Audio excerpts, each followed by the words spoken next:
পেছন ফিরে অহনা দেখে ওর মেয়ে তৃষা দাঁড়িয়ে আছে। তৃষা খুব অদ্ভুতভাবে অহনার দিকে তাকিয়ে থাকে। অহনা ভাবে ঘুম ভেঙে অহনাকে পাশে না দেখে হয়তো উঠে চলে এসেছে তৃষা। অহনা তৃষার কাছে এসে নিচু হয়ে বসে। আমি তাড়াতাড়ি চলে আসবো মাম্মা। এবার যাও, তুমি ঘরে গিয়ে তোমার পছন্দের ভিডিও গেম খেলো, ঠিক আছে? সোজা ঘরে যাবে, বাইরে বেরোবে না কিন্তু। মাম্মা লাভস ইউ আ লট বেটা। তাড়াহুড়োয় অহনা ভুলে যায় যে ও বেরোবার আগে নিজের হাতে রুমের দরজা বাইরে থেকে বন্ধ করেছিল। তারপরও তৃষা বাইরে এলো কিভাবে?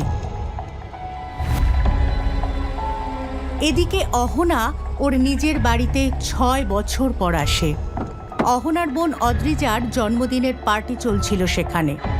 অহনা লক্ষ্য করে মাটিতে পড়ে আছে একটা মেয়ে, আর তাকে নিয়ে হাসাহাসি করছে অদ্রিজা আর ওর বন্ধুরা। অহনা বুঝতে পারে এই মেয়েটা ওর পিসির মেয়ে প্রিয়া।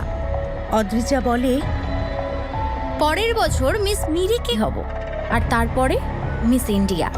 এরপরেও বলবি তোর অহনা দিদি আমার থেকে বেশি সুন্দরী? হ্যাঁ, অহনা দি সবার চেয়ে বেশি সুন্দরী। প্রিয়ার হাত থেকে অহনার ছবিটা কেড়ে নিয়ে অদ্রিজা বলে, আচ্ছা, তাহলে একটা কাজ করি, ভোট করি, দেখি এই মুটকি আর আমার মধ্যে কে জেতে। এটা বলে অদ্রিজা ওর বন্ধুর কাছ থেকে একটা লাইটার নেয় আর হাতে থাকা অহনার ছবিটা পুড়িয়ে দেয়।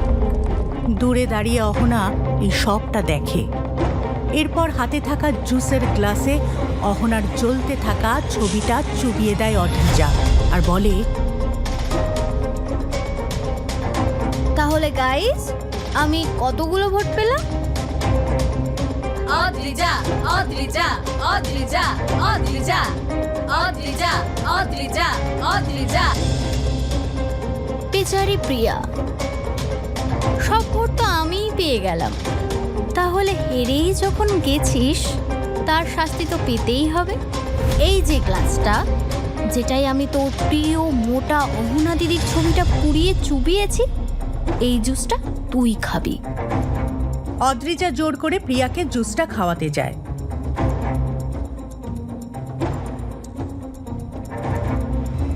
ঠিক তখনই অহনা এসে হাত ধরে অদ্রিজার। অহনাকে দেখে সবাই অবাক হয়ে যায়। অদ্রিজা মাথা থেকে পা অবধি ভালো করে দেখে অহনাকে। সবাইকে অবাক করেই অহনা বলে,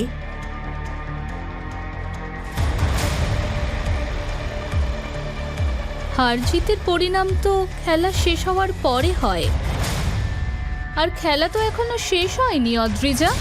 এরই মাঝে অদ্রিজার বন্ধুরা বলে, অহনা দেখতে এত সুন্দর হলো কি করে? হ্যাঁ রে, সিনেমার নায়িকার মতো দেখতে লাগছে। ভোটে আলটিমেটলি কে জিতেছে সেটা তো দেখাই গেল। এবার যে হেরেছে তাকেও নিয়ম মতো শাস্তি পেতে হবে। এই নে অদ্রিজা, খেয়ে নে, নে খা।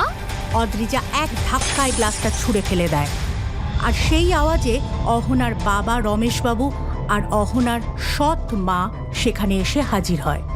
আর তখনই অদ্রিজা কেঁদে ওঠে, মা, দেখো না, অহনা আমার জন্মদিনের পার্টিটা খারাপ করতে চায়। এতদিন পর ওকে দেখে আমি তো শুধু ওকে এটুকু জিজ্ঞেস করেছিলাম যে তুই এত রোগা হলি কিভাবে। তার জবাবে ও আমাকে অপমান করে, আবার বলে তোর কোনো যোগ্যতাই নেই আমার সঙ্গে কথা বলার। তারপর ওই গ্লাসটা থেকে জুস ছুঁড়ে আমাকে। জানো বাবা, ও একটুও বদলায়নি, সবার সামনে আমায় অপমান করলো বাবা। এসব শুনেই রমেশবাবু বললেন, এসব কি কথা হো না? 6 বছর পর ছোট বোনের সঙ্গে দেখা হয়েছে, এসব ড্রামা কি খুব জরুরি? একটা ডিভোর্স পেপারে সই করার জন্য এত কিছু? ভিতরে এসো, তোমার সঙ্গে কিছু জরুরি কথা আছে। অহনাকে বাবার কাছে বকা খেতে দেখে অদ্রিজা স্বস্তি পায়। অহনা এসব পাত্তা না দিয়ে বাড়ির ভিতরে চলে যায়। এদিকে রমেশবাবু 6 বছর পর অহনাকে দেখে অন্য কোনো প্রসঙ্গে কথা না বলে সোজা নিজের স্বার্থের কথা শুরু করলেন। দেখো, তোমার জন্য বারবার নানা ঝামেলা সামলে আমরা ক্লান্ত।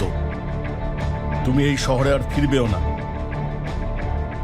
তাই দয়া করে এই দুটো ডকুমেন্টে সই করে আমাদের মুক্তি দাও।